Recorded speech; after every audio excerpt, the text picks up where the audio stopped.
Welcome to Not Milk Never Milk. Subscribe if you're lactose intolerant. You start by making sure the controller and device are updated and powered. Low battery or old firmware creates input lag.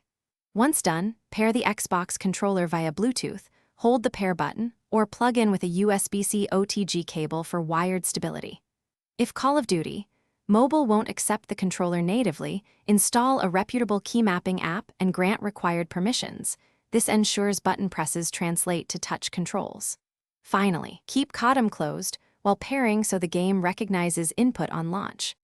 Now map controls in a logical sequence.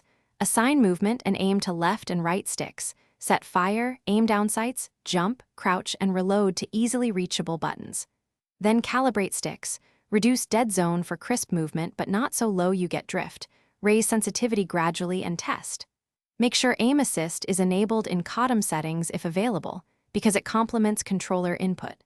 Save profiles per game mode and label them. That way you switch instantly between Battle Royale and MP without redoing mappings. Finish by testing everything in a training match. Practice recoil control, aim tracking, and quick reloads so you know what to tweak. If performance feels off, switch to a wired OTG connection for the lowest latency and close background apps that steal CPU. Make sure the mapping app stays active and that Codem has the required permissions. If buttons misfire, repair the controller and update its firmware. One key troubleshooting move: rebuild or reassign the mapping profile after a firmware update to eliminate stale bindings.